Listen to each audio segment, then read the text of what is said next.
पृष्ठ संख्या 86, अध्याय 27 सर्गः।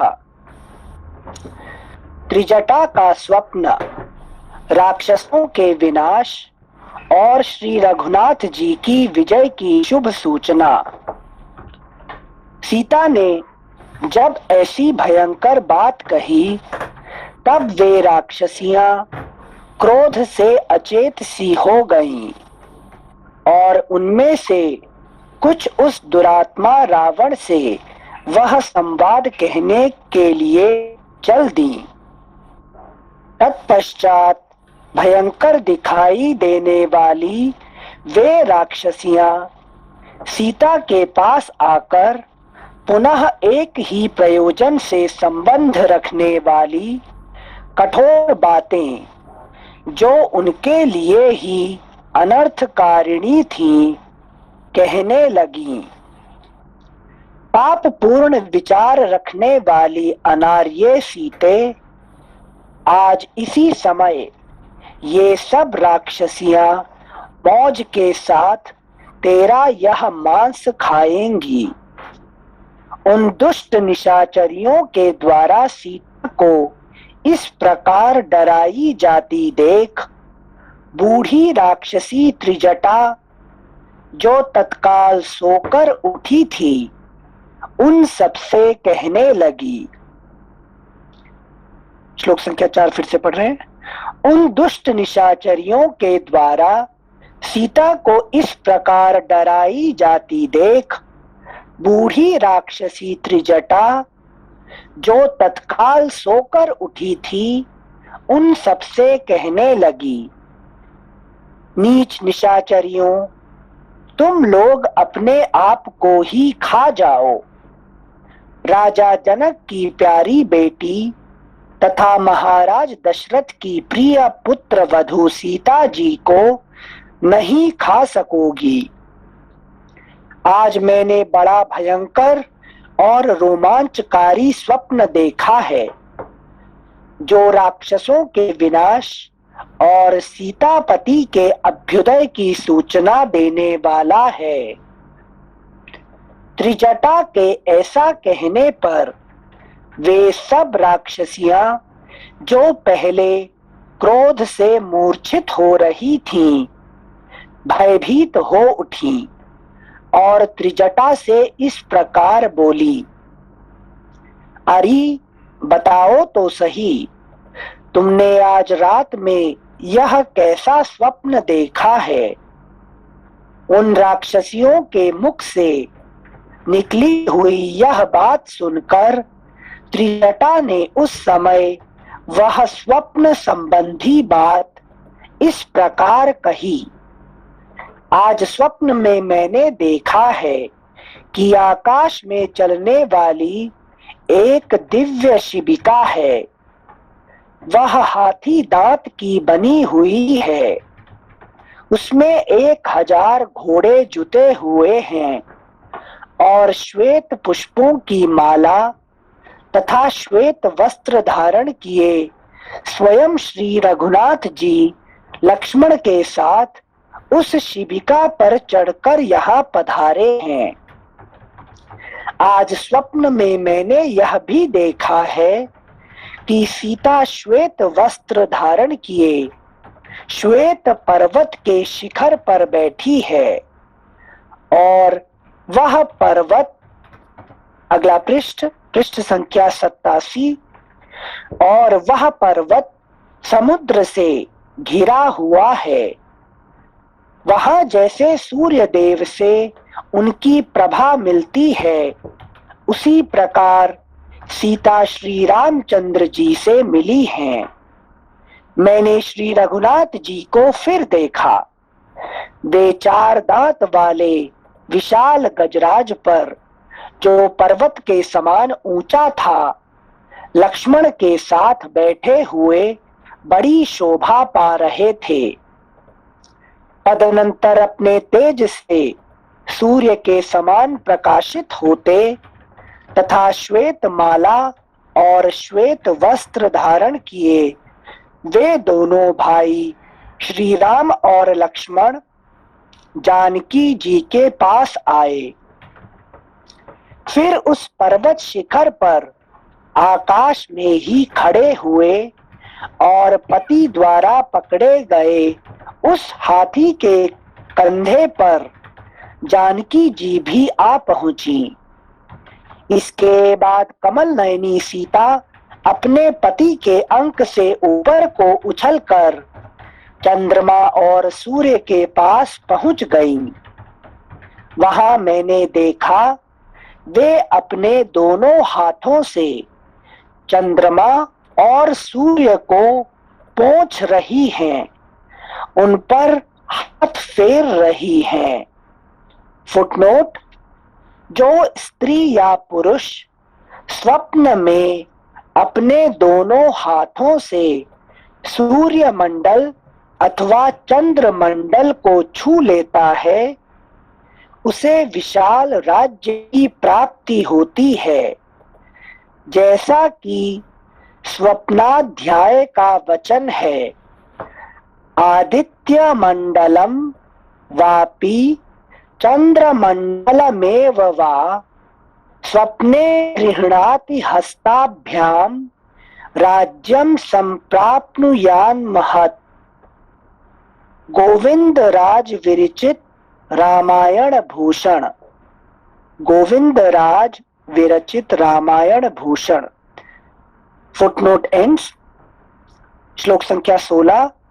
तत्पश्चात जिस पर वे दोनों राजकुमार और विशाल लोचना सीता जी विराजमान थीं, वह महान गजराज लंका के ऊपर आकर खड़ा हो गया। फिर मैंने देखा कि 8 सफेद बैलों से जुते हुए एक रथ पर आरूढ़ हो ककुत्स्थ कुलभूषण श्री रामचंद्र जी श्वेत पुष्पों की माला और वस्त्र धारण किए अपनी धर्म पत्नी सीता और भाई लक्ष्मण के साथ यहाँ पधारे हैं। इसके बाद दूसरी जगह मैंने देखा सत्य पराक्रमी और बल विक्रमशाली पुरुषोत्तम भगवान श्री राम अपनी पत्नी सीता और भाई लक्ष्मण के साथ सूर्य तुल्य तेजस्वी दिव्य पुष्पक विमान पर आरूढ़ हो उत्तर दिशा को लक्ष्य करके यहाँ से प्रस्थित हुए हैं। इस प्रकार मैंने स्वप्न में भगवान विष्णु के समान पराक्रमी श्री राम का उनकी पत्नी सीता और भाई लक्ष्मण के साथ दर्शन किया। श्री रामचंद्र जी महातेजस्वी हैं। उन्हें देवता, असुर, राक्षस तथा दूसरे लोग भी कदापि जीत नहीं सकते। ठीक उसी तरह जैसे पापी मनुष्य स्वर्ग लोक पर विजय नहीं पा सकते। मैंने रावण को भी सपने में देखा था। वह मूड मुड़ाए तेल से नहाकर लाल कपड़े पहने हुए था, मदिरा पीकर मतवाला हो रहा था तथा करवीर के फूलों की माला पहने हुए था। इसी वेशभूषा में आज रावण पुष्पक विमान से पृथ्वी पर गिर पड़ा था। एक स्त्री उस मुंडित मस्तक रावण को कहीं खींचे लिए जा रही थी।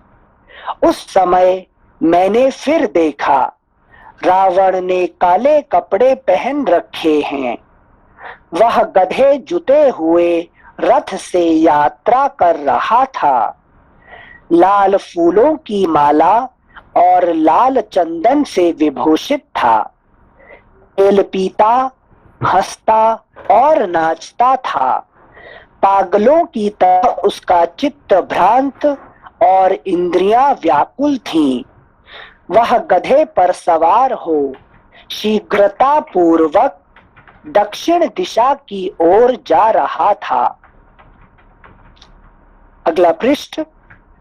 पृष्ठ संख्या 88। तदनंतर मैंने फिर देखा, राक्षस राज रावण गधे से नीचे भूमि पर गिर पड़ा है। उसका सिर नीचे की ओर है और पैर ऊपर की ओर, तथा वह भय से मोहित हो रहा है। फिर वह भयातुर हो घबरा कर सहसा उठा और मद से विह्वल हो पागल के समान नंग धड़ंग वेश में बहुत से दुर्वचन गाली आदि बकता हुआ आगे बढ़ गया। सामने ही दुर्गंध युक्त दुस्सह घोर अंधकार पूर्ण और नरक तुल्य मल का पंख था। रावण उसी में घुसा और वहीं डूब गया। तदनंतर फिर देखा, रावण दक्षिण की ओर जा रहा है। उसने एक ऐसे तालाब में प्रवेश किया है जिसमें कीचड़ का नाम नहीं है। वहां एक काले रंग की स्त्री है जिसके अंगों में कीचड़ लिपटी हुई है। वह युवती लाल वस्त्र पहने हुए है और रावण का गला बांधकर उसे दक्षिण दिशा की ओर खींच रही है। वहां महाबली कुंभकर्ण को भी मैंने इसी अवस्था में देखा है। रावण के सभी पुत्र भी मूड मुड़ाए और तेल में नहाए दिखाई दिए हैं। यह भी देखने में आया कि रावण सूअर पर, इंद्रजित सूस पर और कुंभकर्ण ऊंट पर सवार हो दक्षिण दिशा को गए हैं। राक्षसों में एकमात्र विभीषण ही ऐसे हैं जिन्हें मैंने वहां श्वेत छत्र लगाए, सफेद माला पहने, श्वेत वस्त्र धारण किए तथा श्वेत चंदन और अंगराग लगाए देखा है। उनके दक्षिण दिशा में गए ना, दक्षिण दिशा में गए। हाँ सिंसे दक्षिण दिशा मतलब मृत्यु को प्राप्त हुए यमराज के पास। यमराज के पास जा रहे हैं। हाँ सिंसे तो अकेले जो विभीषण जो है वही बैठे हुए हैं यहाँ पे श्वेत छत्र। हाँ हाँ हाँ हाँ, थैंक यू सिंसे। वो जो गला, रावण का गला खींच के ले जा रहे हैं और यहाँ जो काली स्त्री बता रहे हैं वो क्या महाकाली के रूप में प्राण खींचते हुए? हाँ, उनका जो है ना काल जो है काली का रूप से वो सबको कर रहा है, ग्रास बना रहे हैं। हाँ सिंसे, थैंक यू सिंसे। श्लोक संख्या 32। राक्षसों में एकमात्र विभीषण ही ऐसे हैं जिन्हें मैंने वहां श्वेत छत्र लगाए, सफेद माला पहने, श्वेत वस्त्र धारण किए तथा श्वेत चंदन और अंगराग लगाए देखा है। उनके पास शंख ध्वनि हो रही थी, नगाड़े बजाए जा रहे थे। इनके गंभीर घोष के साथ ही नृत्य और गीत भी हो रहे थे जो विभीषण की शोभा बढ़ा रहे थे। विभीषण वहां अपने 4 मंत्रियों के साथ पर्वत के समान, विशालकाय मेघ के समान गंभीर शब्द करने वाले तथा 4 दांतों वाले दिव्य गजराज पर आरूढ़ हो आकाश में खड़े थे। यह भी देखने में आया कि तेल पीने वाले तथा लाल माला और लाल वस्त्र धारण करने वाले राक्षसों का वहां बहुत बड़ा समाज जुटा हुआ है एवं गीतों और वाद्यों की मधुर ध्वनि हो रही है। यह रमणीय लंकापुरी घोड़े, रथ और हाथियों सहित समुद्र में गिरी हुई देखी गई है। इसके बाहरी और भीतरी दरवाजे टूट गए हैं। मैंने स्वप्न में देखा है कि रावण द्वारा सुरक्षित लंकापुरी को श्री रामचंद्र जी का दूत बनकर आए हुए एक वेगशाली वानर ने जलाकर भस्म कर दिया है। आग से रूखी हुई लंका में सारी राक्षस रमणियां तेल पीकर मतवाली हो बड़े जोर जोर से ठहाका मारकर हंसती हैं। कुंभकर्ण आदि ये समस्त राक्षस शिरोमणि वीर लाल कपड़े पहनकर गोबर के कुंड में घुस गए हैं। अतः अब तुम लोग हट जाओ और देखो कि किस तरह श्री रघुनाथ जी सीता को प्राप्त कर रहे हैं। वे बड़े अमर्षशील हैं। राक्षसों के साथ तुम सबको भी मरवा डालोगे, तुम सबको भी मरवा डालेंगे। जिन्होंने वनवास में भी उनका साथ दिया है, उन अपनी पतिव्रता भार्या और परमादरणीय प्रियतमा सीता का इस तरह धमकाया और डराया जाना श्री रघुनाथ जी कदापि सहन नहीं करेंगे। अतः अब इस तरह कठोर बातें सुनाना छोड़ो, क्योंकि इनसे कोई लाभ नहीं होगा। अब तो मधुर वचन का ही प्रयोग करो। अगला पृष्ठ, पृष्ठ संख्या 89। अब तो मधुर वचन का ही प्रयोग करो। मुझे तो यही अच्छा लगता है कि हम लोग विदेह नंदिनी सीता से कृपा और क्षमा की याचना करें।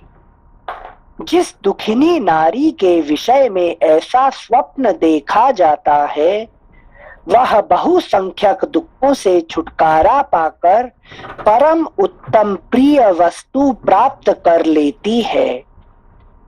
राक्षसियों, मैं जानती हूँ तुम्हें कुछ और कहने या बोलने की इच्छा है, किंतु इससे क्या होगा।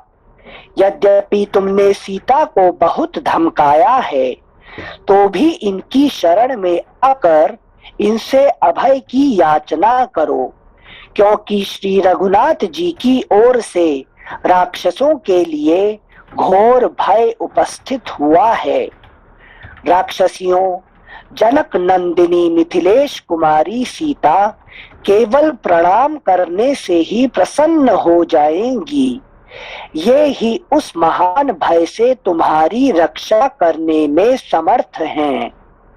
इन विशाल लोचना सीता के अंगों में मुझे कोई सूक्ष्म से सूक्ष्म भी विपरीत लक्षण नहीं दिखाई देता, जिससे समझा जाए कि ये सदा कष्ट में ही रहेंगी। मैं तो समझती हूँ कि इन्हें जो वर्तमान दुख प्राप्त हुआ है, वह ग्रहण के समय चंद्रमा पर पड़ी हुई छाया के समान थोड़ी ही देर का है, क्योंकि ये देवी सीता मुझे स्वप्न में विमान पर बैठी दिखाई दी हैं। अतः ये दुख भोगने के योग्य कदापि नहीं हैं। मुझे तो अब जानकी जी के अभीष्ट मनोरथ की सिद्धि उपस्थित दिखाई देती है। राक्षसराज रावण के विनाश और रघुनाथ जी की विजय में अब अधिक विलंब नहीं है। कमल दल के समान इनका विशाल बाया नेत्र फड़कता दिखाई देता है। यह इस बात का सूचक है कि इन्हें शीघ्र ही अत्यंत प्रिय संवाद सुनने को मिलेगा। इन उदार हृदया विदेह राजकुमारी की एक बाईं बाह कुछ रोमांचित होकर सहसा कांपने लगी है। यह भी शुभ का ही सूचक है। हाथी की सूंड के समान जो इनकी परम उत्तम बाईं जांघ है, वह भी कंपित होकर मानो यह सूचित कर रही है कि अब श्री रघुनाथ जी शीघ्र ही तुम्हारे सामने उपस्थित होंगे। देखो, सामने यह पक्षी शाखा के ऊपर अपने घोंसले में बैठकर बारंबार उत्तम सांत्वना पूर्ण मीठी बोली बोल रहा है। इसकी वाणी से सुस्वागतम की ध्वनि निकल रही है और इसके द्वारा यह हर्ष में भरकर मानो पुनः पुनः मंगल प्राप्ति की सूचना दे रहा है अथवा आने वाले प्रियतम की अगवानी के लिए प्रेरित कर रहा है। इस प्रकार पति देव की विजय के संवाद से हर्ष में भरी हुई लजीली सीता उन सबसे बोली, यदि तुम्हारी बात ठीक हुई तो मैं अवश्य ही तुम सबकी रक्षा करूंगी। इस प्रकार श्री वाल्मीकि निर्मित आर्ष रामायण आदि काव्य के सुंदर कांड में 27वां सर्ग पूरा हुआ। सर एक अनिल जी, हाँ भैया, ये त्रिजटा तो राक्षसी है, इसको जो कि ये स्पेशल कुछ है इसके अंदर सर, कुछ स्पेशल मतलब अभी कभी क्या होता है कि हम लोग जो है ना अनजान में कभी के राक्षसी बन जाते, हम लोग भी राक्षस है मगर अनजान में बन गए हैं।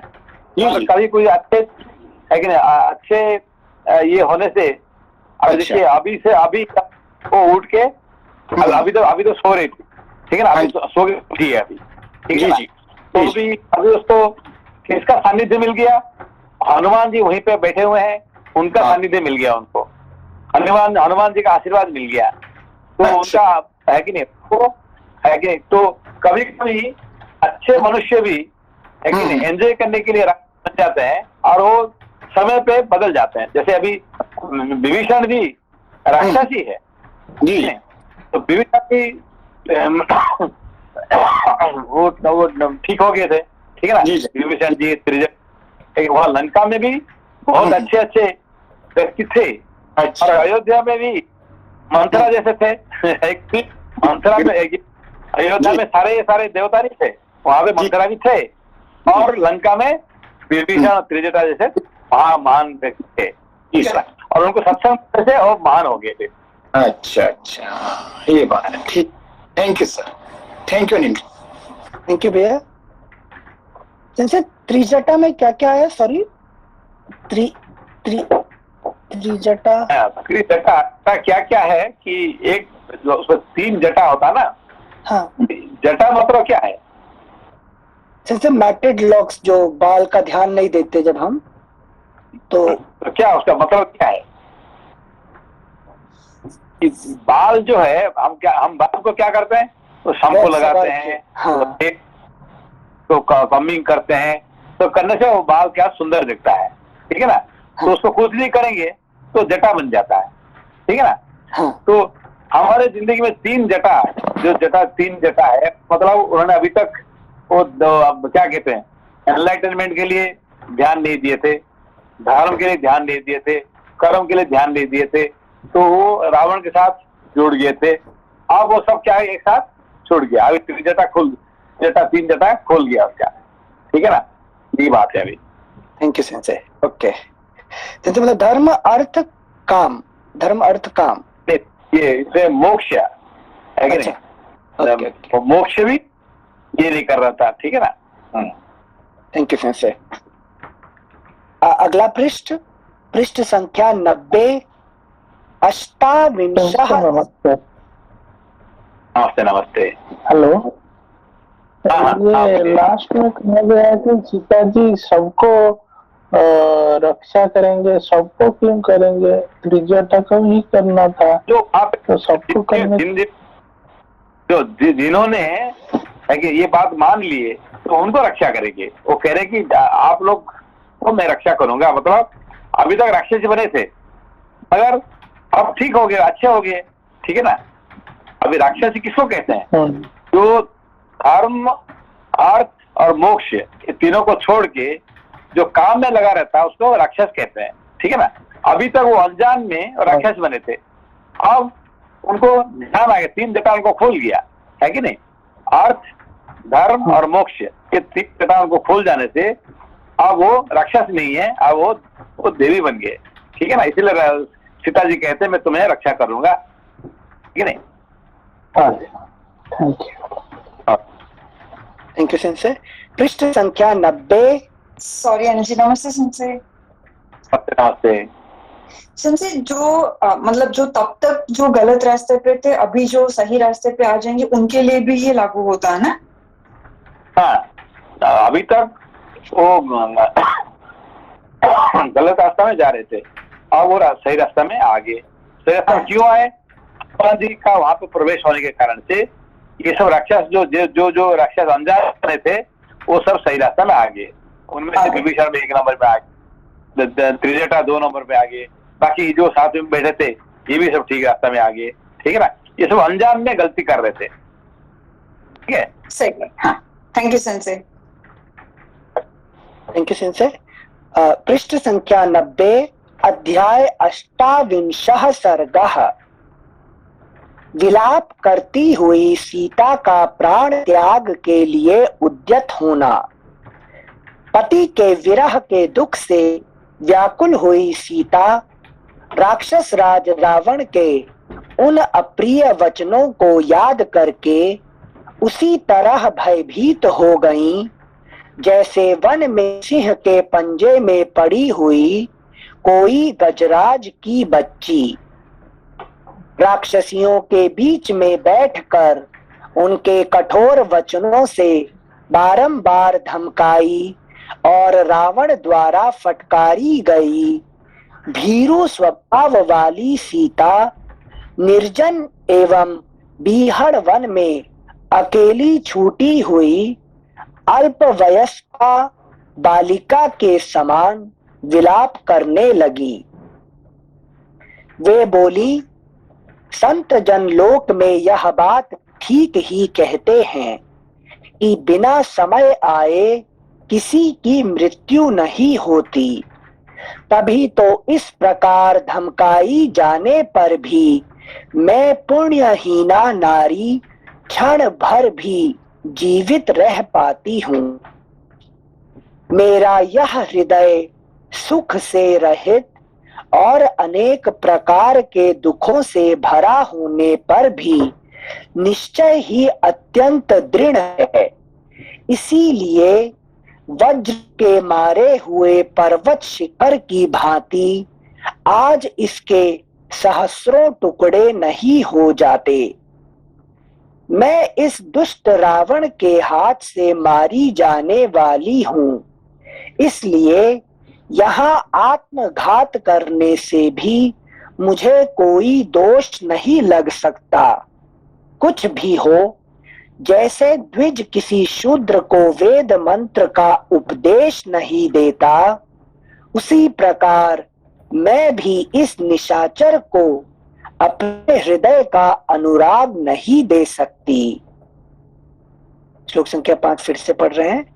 मैं इस दुष्ट रावण के हाथ से मारी जाने वाली हूँ, इसलिए यहाँ आत्मघात करने से भी मुझे कोई दोष नहीं लग सकता।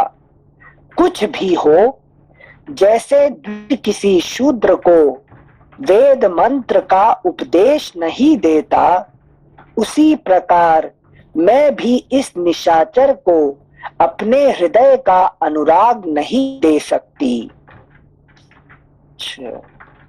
सेंसे द्विज का किसी शूद्र को वेद मंत्र देना बहुत बड़ा पातक है क्या? ये पाप में गिना जाता है? शूद्र कौन है? सेंसे जो एंजॉयमेंट में पूरा जो नहीं रहता, तो सिर्फ काम में रहता, उसको शूद्र कहते हैं, है कि नहीं? हाँ। तो उसको वेद मंत्र देने से वो क्या करेगा? वो काम में लगा देगा। अच्छा, है कि नहीं? Okay okay okay. तो उसका भी उसका इस्तेमाल कहाँ करे? हाँ, क्या? गलत चीज में। हाँ हाँ हाँ हाँ, तो इसलिए उसको नहीं देना चाहिए। ओके। मतलब से जो बोलते हैं डेविल कोटिंग स्क्रिप्चर, वो क्या शूद्रों को वेद का ज्ञान उसी कॉन्टेक्स्ट में बोला जाता है क्या, कि वो मिसयूज करते हैं? ये यहाँ पे कि जो हमारे 4 वर्ण होता है ना, 4 वर्ण, है हाँ कि नहीं, ब्राह्मण, क्षत्रिय, वैश्य, शूद्र, ये कोई जाति का बात नहीं है। यहाँ पे क्या है कि जो क्लास है कि नहीं, जो अपने को, है कि नहीं, जो ज्ञान में रखता है वो ब्राह्मण है, जो धर्म में रखता है वो क्षत्रिय है, ये है। हाँ जो अर्थ रखता है वो वैश्य है, और जो काम में रखता है वो शूद्र है। ठीक है ना? हाँ तो काम में रहने वाला आदमी को उसको वेद मंत्र पढ़ाएंगे नहीं, उसको क्या पढ़ाएंगे, उसको अर्थशास्त्र पढ़ाओ, है कि नहीं, पैसा बनाने से ये फायदा होगा तो उसको ये ज्ञान दो, तो फिर वो पैसा बनाएगा। फिर धर्म की ज्ञान बताओ, फिर वो क्षत्रिय बनेगा, फिर वेद मंत्र पढ़ाने से वो ब्राह्मण बनेगा। अच्छा, ठीक है ना? अच्छा, हाँ हाँ हाँ, मतलब ग्रेजुएशन स्टेप बाय स्टेप। हाँ, ऐसे कैजुअली। अभी वो एक प्राइमरी स्कूल बच्चे को आप कॉलेज का पाठ पढ़ा देंगे तो क्या करेगा वो, है कि नहीं, कोई काम का नहीं है, हाँ है कि नहीं? तो प्राइमरी स्कूल को, है कि नहीं, उसको हाई स्कूल का पाठ पढ़ाओ उसको, है कि नहीं? Thank you sensei. श्लोक संख्या 5 फिर से पढ़ रहे हैं एक बार। मैं इस दुष्ट रावण के हाथ से मारी जाने वाली हूँ, इसलिए यहाँ आत्मघात करने से भी मुझे कोई दोष नहीं लग सकता। कुछ भी हो, जैसे द्विज किसी शूद्र को वेद मंत्र का उपदेश नहीं देता, उसी प्रकार मैं भी इस निशाचर को अपने हृदय का अनुराग नहीं दे सकती। हाय, लोकनाथ भगवान श्री राम के आने से पहले ही यह दुष्ट राक्षस राज निश्चय ही अपने तीखे शस्त्रों से मेरे अंगों के शीघ्र ही टुकड़े टुकड़े कर डालेगा। ठीक वैसे ही जैसे शल्य चिकित्सक किसी विशेष अवस्था में गर्भस्थ शिशु के टूक टूक कर देता है, अथवा जैसे इंद्र ने दिति के गर्भ में स्थित शिशु के 49 टुकड़े कर डाले थे। मैं बड़ी दुखिया हूँ। दुख की बात है कि मेरी अवधि के ये 2 महीने भी जल्दी ही समाप्त हो जाएंगे। राजा के कारागार में कैद हुए और रात्रि के अंत में फांसी की सजा पाने वाले अपराधी चोर की जो दशा होती है वही मेरी भी है। हाँ राम। अनिल जी, 1 मिनट। हाँ भैया। नमस्ते सिंसे। नमस्ते। नमस्ते जी जी। सिंसे, ये जो अभी पिछला एक श्लोक गया, इसमें बात तो नेगेटिव बोली थी वो गर्भस्थ शिशु वाली, लेकिन कंपैरिजन जो था इंद्र से कर दिया था उस चीज का। तो इसको कैसे समझेंगे सिंसे? इसको दोबारा पढ़िए, सुनिए, तो दोबारा पढ़िए। हाँ से श्लोक संख्या 6। हाय हाय, लोकनाथ भगवान श्री राम के आने से पहले ही यह दुष्ट राक्षस राज निश्चय ही अपने तीखे शस्त्रों से मेरे अंगों के शीघ्र ही टुकड़े टुकड़े कर डालेगा। ठीक वैसे ही जैसे शल्य चिकित्सक किसी विशेष अवस्था में गर्भस्थ शिशु के टूक टूक कर देता है, अथवा जैसे इंद्र ने दिति के गर्भ में स्थित शिशु के 49 टुकड़े कर डाले थे। अभी जो इंद्र ने क्या किया था? सिंसे, इंद्र को भय हो गया था कि जो दिति जो है वो इस तरह से व्रत कर रही है, तप कर रही है, और उसका जो होने, वो इस तरह के पुत्र की कामना करती है जो मेरा वध करे, मतलब देवताओं के जो शत्रु हो। तो इसलिए उन्होंने जो है उसके गर्भ में प्रवेश करके उस गर्भ के टुकड़े टुकड़े कर दिए थे। कितने टुकड़े किए थे? 49 से 49 कहते हैं, मतलब जो मरुदगण जो बने हैं जी। हाँ हाँ, तो 49 करने से उनका पावर 49 गुना हो गया, ठीक है ना। तो एक को जब 49 कर दिया तो 49 गुना हो गया, उसको और ज्यादा पावरफुल हो गए, है ना। तो ये एक है। दूसरा क्या कि जैसे कि डॉक्टर क्या करता है, कभी कभी जो गर्भस्थ शिशु को उन्होंने टुकड़े टुकड़े कर देता है, मतलब जब कोई देखता है कि उसके अंदर में वो माँ को खतरा है तो उसको ऐसे कर देता है उसको, ठीक है ना। अच्छा अच्छा अच्छा अच्छा। सेंसी, जो पावर बढ़ गई जो आपने बताया अभी, तो हम ये सोच रहे थे कि उनकी पावर कम हो गई होगी जब वो बटे, तो एक महाबलवान उत्पन्न होने से बेहतर वो 49 जब हो गए तो कम बलवान हो गए, ऐसा हमें लगा था। पर ये चीज नहीं समझा कि उनका पावर और बढ़ गया। कौन है? जी जी, इसको उन्होंने किया सेंसी मरुदगण, बाद में इन्हें मरुदगण नाम दिया, जो 49 वायु के पुत्र हुए। वायु है ना। तो अभी सबसे बड़ा पावरफुल कौन है संसार में? संसार में सबसे ज्यादा बलवान वायु है जी। वायु है कि नहीं? तो वायु सबसे बड़ा बलवान वही है। क्यों?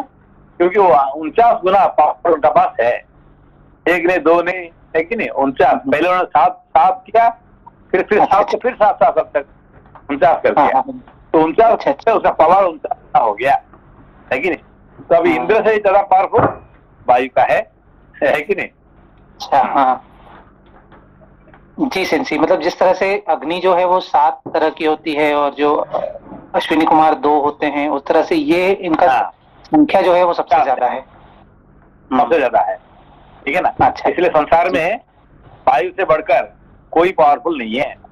पावर मतलब वायु, ठीक है ना। अच्छा अच्छा, जी सर, थैंक यू सर। अभी आप पावरफुल क्या करेगा आपको? जी सॉरी सेंसी, आपको पावरफुल बनने के, ज्यादा पावरफुल बनने के लिए क्या करना पड़ेगा आपको?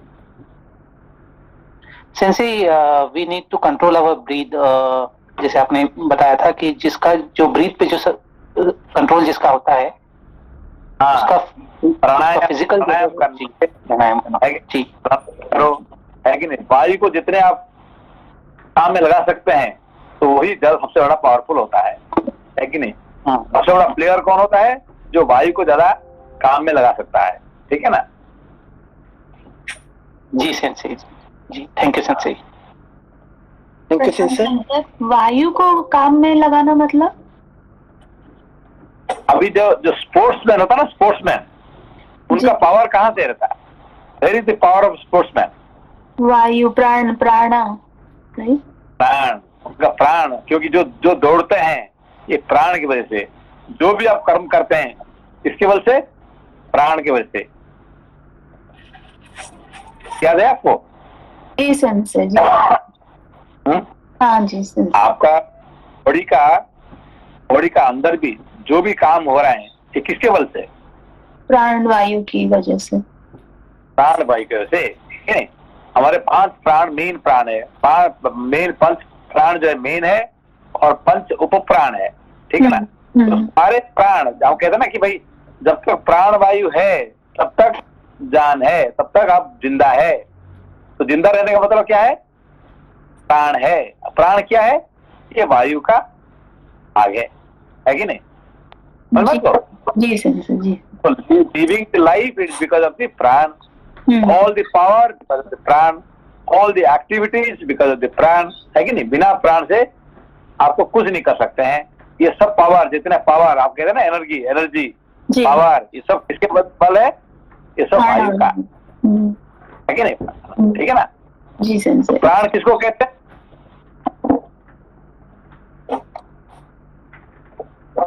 प्राण इसको कहते हैं जो वायु आपका सारे प्राण को आपका बचा के रखता है, उसको प्राण कहते हैं, है कि नहीं। That which takes the air which takes care of your life, that is called prana. तो जी सेंसे, जैसे हम लोग एंड ऑफ द डे में थक जाते हैं, तो इसका मतलब हमने प्राण वायु को काफी यूज कर लिया है, ऐसा कुछ? अब वायु का और काम नहीं कर रहे हैं, है कि नहीं। तो थक गए, मैं बहुत थक गया, मतलब, है कि नहीं। अब प्राण वायु जो है और ज्यादा काम नहीं कर रहे हैं, उसका मतलब आप है कि नहीं, कितने भी आपके पास कुछ भी हो, कोई काम का नहीं है, ठीक है ना। जी sensei, thank you sensei. Question से श्लोक संख्या 7। मैं बड़ी दुखिया हूं। दुख की बात है कि मेरी अवधि के ये 2 महीने भी जल्दी ही समाप्त हो जाएंगे।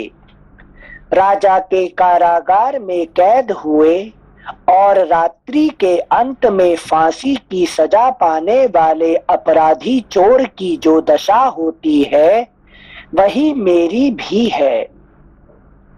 श्लोक संख्या 8। हा राम, हा लक्ष्मण, हा सुमित्रे, हा श्री राम जननी कौसल्ये, और हा मेरी माताओं। जिस प्रकार बवंडर में पड़ी हुई नौका महासागर में डूब जाती है, उसी प्रकार आज मैं मंदभागिनी सीता प्राण संकट की दशा में पड़ी हुई हूँ। निश्चय ही उस मृग रूपधारी जीव ने मेरे कारण उन दोनों वेगशाली राजकुमारों को मार डाला होगा।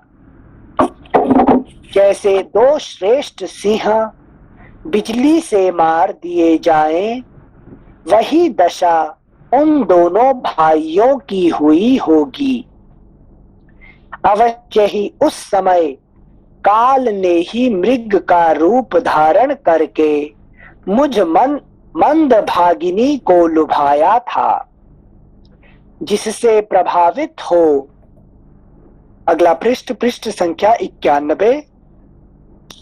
जिससे प्रभावित हो मुझ मूढ़ नारी ने उन दोनों आर्य पुत्रों श्री राम और लक्ष्मण को उसके पीछे भेज दिया था।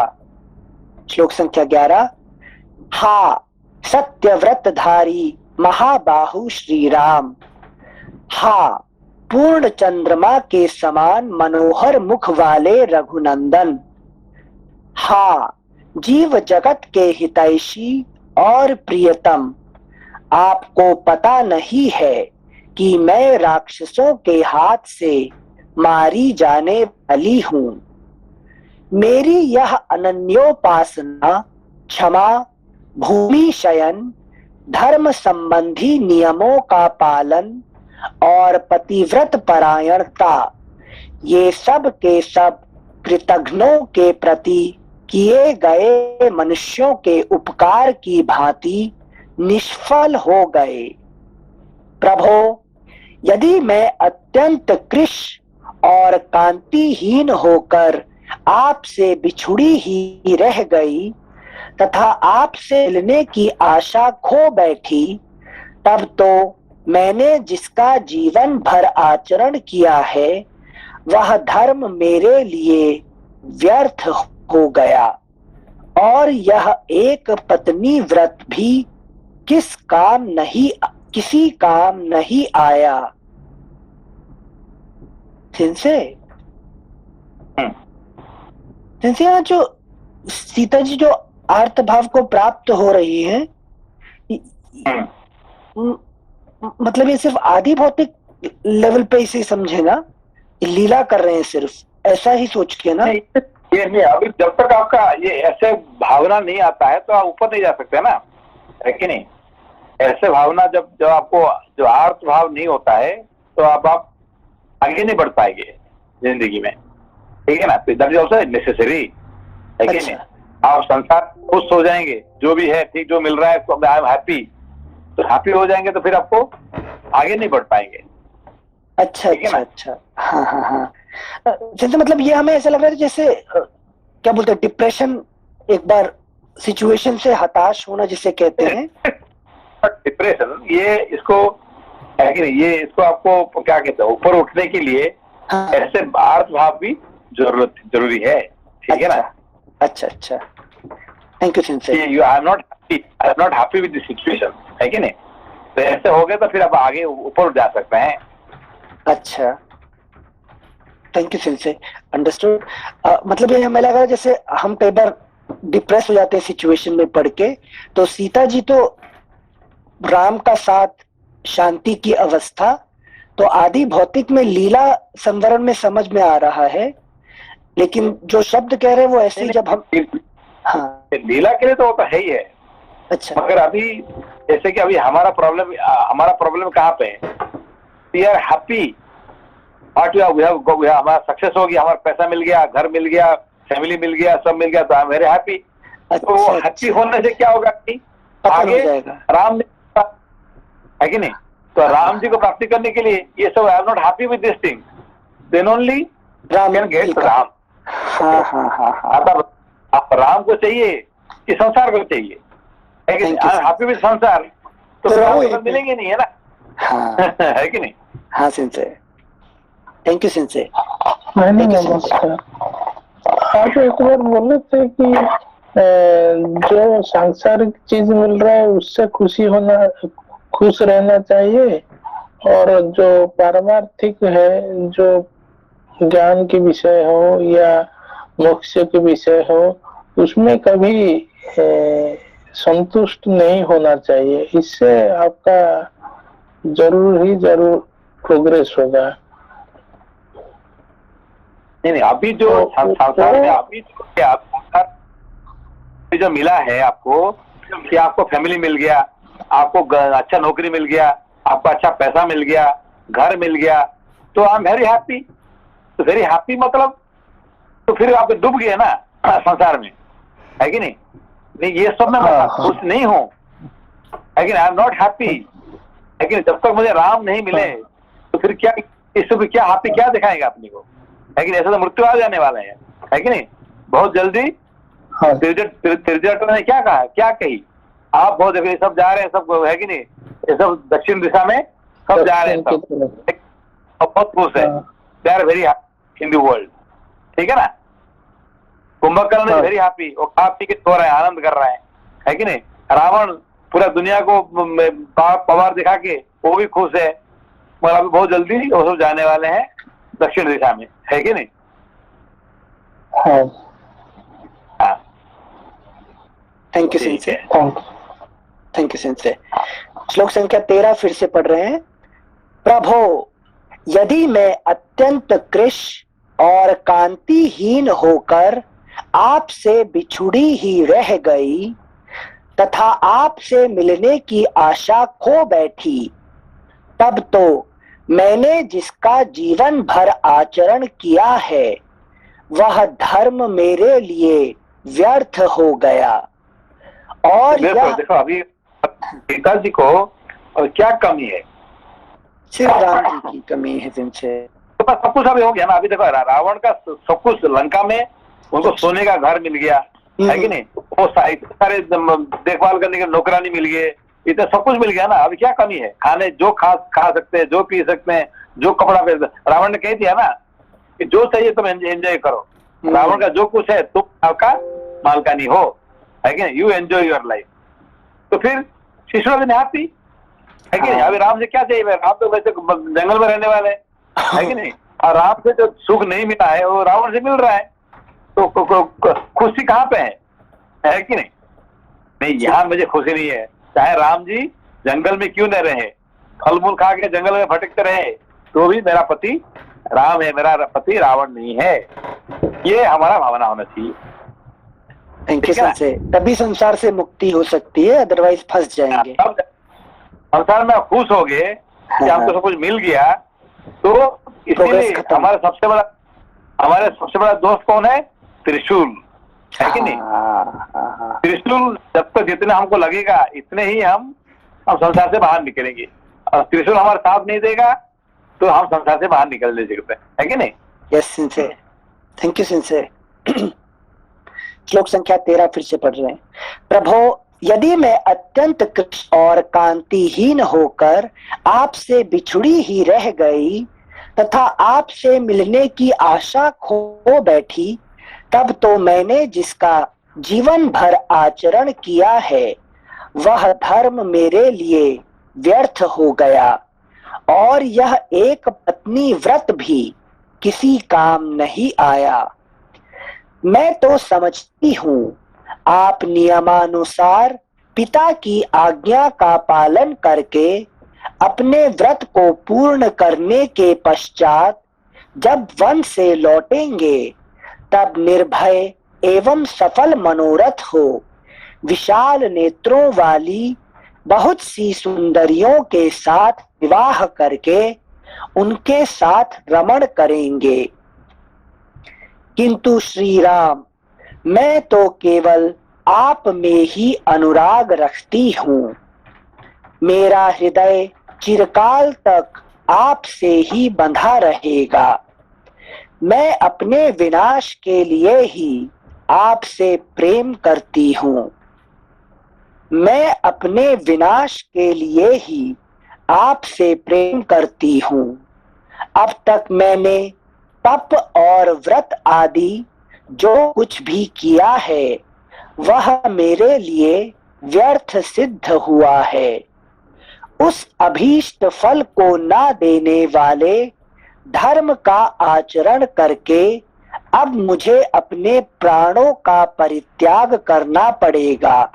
अतः मुझ मंदभागिनी को धिक्कार है।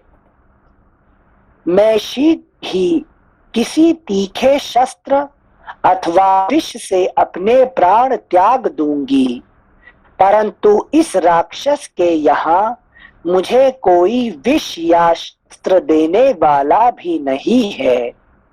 शोक से संतप्त हुई सीता ने इसी प्रकार बहुत कुछ विचार करके अपनी चोटी को पकड़कर निश्चय किया कि मैं शीघ्र ही इस चोटी से फांसी लगाकर यमलोक में पहुंच जाऊंगी। सीता जी के सभी अंग बड़े कोमल थे। वे उस अशोक राम जी को नहीं मिलने से अपने अपना शरीर को भी वो छोड़ने के लिए तैयारी है कि नहीं? तब राम जरूर मिलेंगे। लेकिन यहाँ पे देखिए कि उन्होंने क्या कर दिया, I am ready to sacrifice my life if Ram is not going to come in my life, है कि नहीं? राम अपने कितने भी शादी कर लिए, कितने भी पत्नी ले लीजिए, मुझे एक ही पति चाहिए, है कि नहीं? ये करने के बाद, ये सुनने के बाद राम जी जिंदगी में क्या किया कि भाई जब सीता जी चली भी गई तो भी उन्होंने दूसरा पत्नी नहीं लिए, ठीक है ना? सभी लोगों ने क्या किए, देखो तुम्हारा पिता 3 पत्नी लिए थे, है कि नहीं? तुम भी ऐसा कर सकते हैं, है कि नहीं? अभी तो है ही नहीं है सीता, है कि नहीं? तुम फिर शादी कर लो, यानी मुझे नहीं करना है कि नहीं? तो जब सीता जी कह रहे हैं ना, मैं अपने विनाश के लिए ही आपसे प्रेम करती हूँ, जिनसे यहाँ पर मैं मतलब अहंकार के रूप में बोल रहे हैं, अपनी अवस्था के विनाश के लिए आपसे प्रेम करती हूँ। मतलब तो ऐसे सिचुएशन में भी मैं आपसे प्यार, क्यों मुझे पता चल गया कि अभी मेरा मृत्यु भी आ जाए, मैं शरीर को छोड़ भी दूं तो भी मैं आपका प्रेम आपसे नहीं छोड़ता हूँ, है कि नहीं? मैं आपका प्रेम के साथ ही मेरा मृत्यु भी हो जाए, है ना? हाँ सेंसे, थैंक यू सेंसे। श्लोक संख्या 16। मैं शीघ्र ही किसी तीखे शस्त्र अथवा विष से अपने प्राण त्याग दूंगी, परंतु इस राक्षस के यहाँ मुझे कोई विष या शस्त्र देने वाला भी नहीं है। शोक से संतप्त हुई सीता ने इसी प्रकार बहुत कुछ विचार करके अपनी चोटी को पकड़कर निश्चय किया कि मैं शीघ्र ही इस चोटी से फांसी लगाकर यमलोक में पहुंच जाऊंगी। सीता जी राक्षस से मरने से आत्महत्या करना सही रहेगा, है कि नहीं? हाँ, राक्षस क्यों मरूंगा? अभी राक्षस से मार के क्यों मरूंगा? वैसे अच्छा है कि मैं इससे आत्महत्या ही कर लूंगा, है कि नहीं? तो ये उनका ये भावना उनको दिखा रहे हैं यहाँ पे, ठीक है ना? अच्छा, थैंक यू सेंसे। श्लोक संख्या 18-19। सीता जी के सभी अंग बड़े कोमल थे। वे उस अशोक वृक्ष के निकट उसकी शाखा पकड़कर खड़ी हो गई।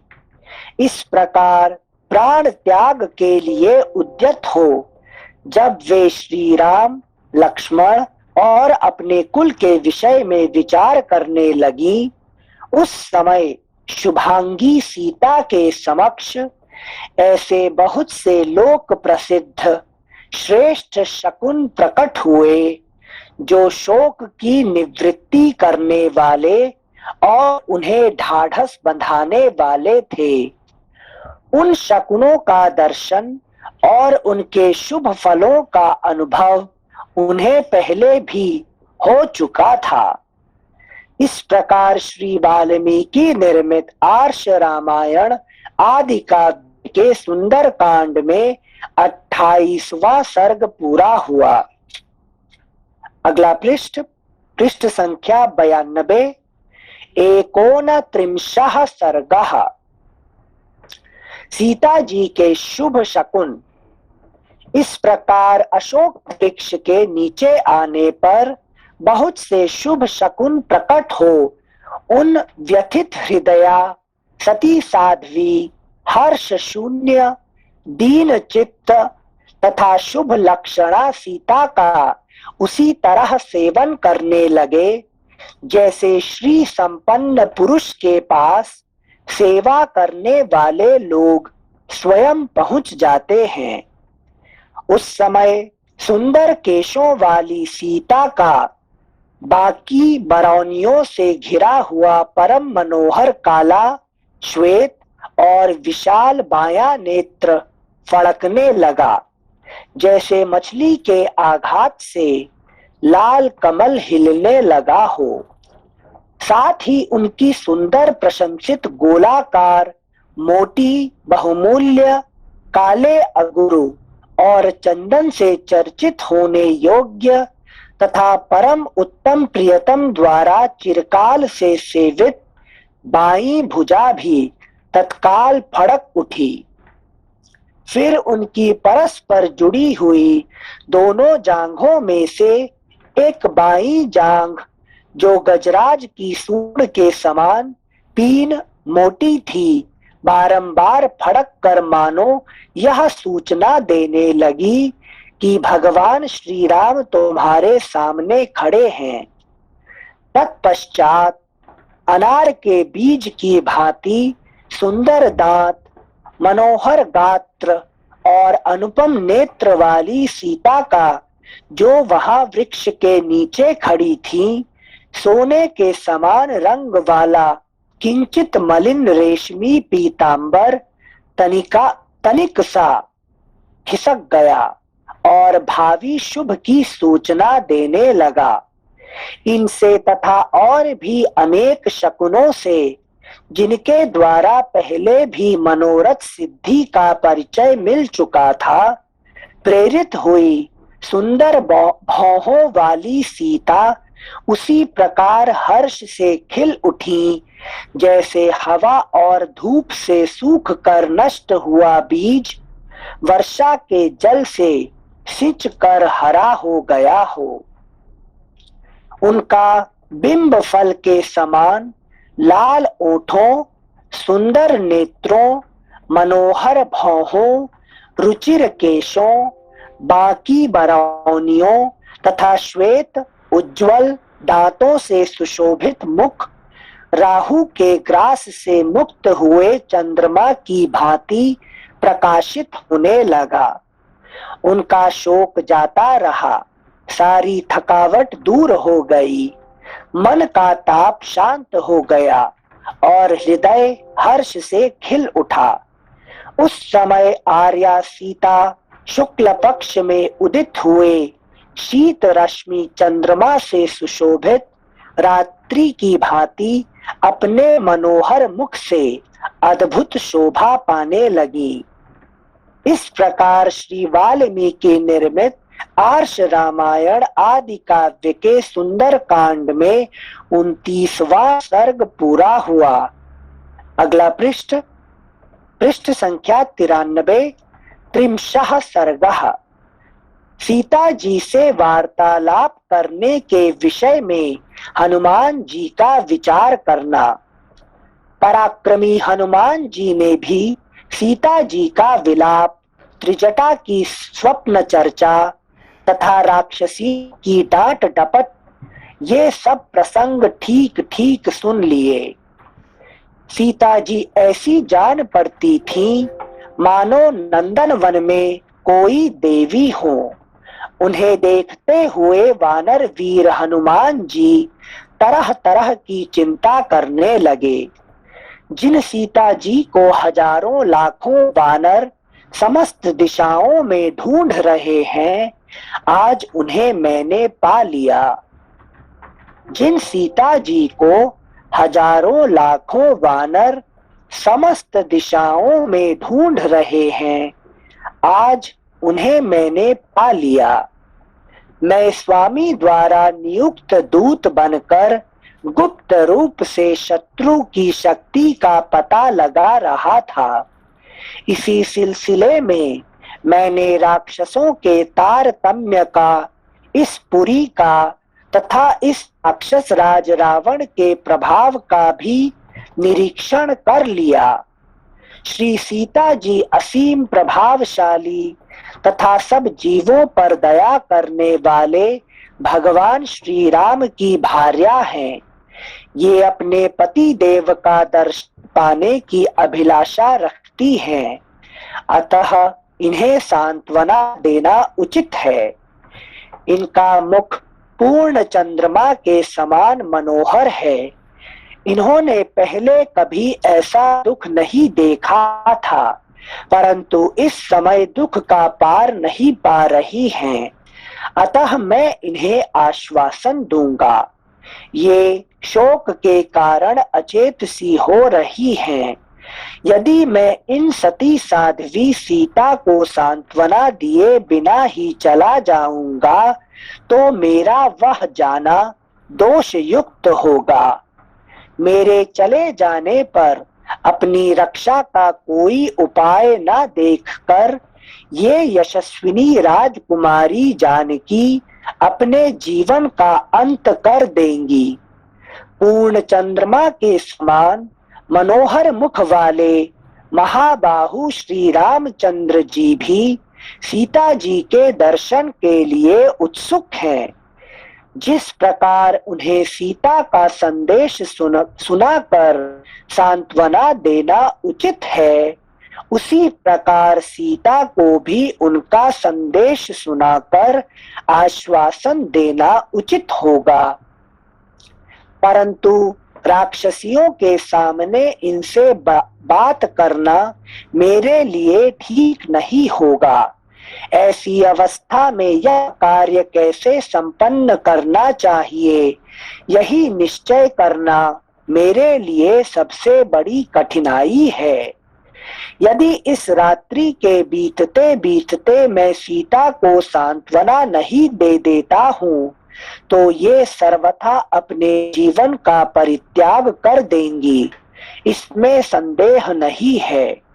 यदि श्री रामचंद्र जी मुझसे पूछें कि सीता ने मेरे लिए क्या संदेश भेजा है, तो इन सुमध्यमा सीता से बात किए बिना मैं उन्हें क्या उत्तर दूंगा। यदि मैं सीता का संदेश लिए बिना ही यहाँ से तुरंत लौट गया, तो ककुत्स्थ कुलभूषण भगवान श्री राम अपनी क्रोध भरी दुस्सह दृष्टि से मुझे जलाकर भस्म कर डालेंगे। यदि मैं इन्हें सांत्वना दिए बिना ही लौट जाऊं और श्री रामचंद्र जी के कार्य की सिद्धि के लिए अपने स्वामी वानर राज सुग्रीव को उत्तेजित करूं, तो वानर सेना के साथ उनका यहाँ तक आना व्यर्थ हो जाएगा, क्योंकि सीता इसके पहले ही अपने प्राण त्याग देंगी। अच्छा, तो राक्षसियों के रहते हुए ही अवसर पाकर आज अगला पृष्ठ संख्या 94। आज मैं यहीं बैठे बैठे इन्हें धीरे धीरे सांत्वना दूंगा, क्योंकि इनके मन में बड़ा संताप है। एक तो ठीक है, प्रणाम सिंसे। प्रणाम। आशीष जी, आपने बोले थे कि बताने के लिए ना, तो कल हम लोग का आज यूजुअल इस टाइम को पढ़ाई होगा, लेकिन 31 दिसंबर और 1 जनवरी पढ़ाई छुट्टी रहेगा, तो उसके बाद हम पढ़ेंगे, उसके बाद पढ़ेंगे फिर नेक्स्ट संडे 2 जनवरी। नमस्ते सेंसे। कल क्लास होगा, तो 30 दिसंबर क्लास है। Okay, thank you sensei. प्रणाम सेंसे। प्रणाम सेंसे। प्रणाम।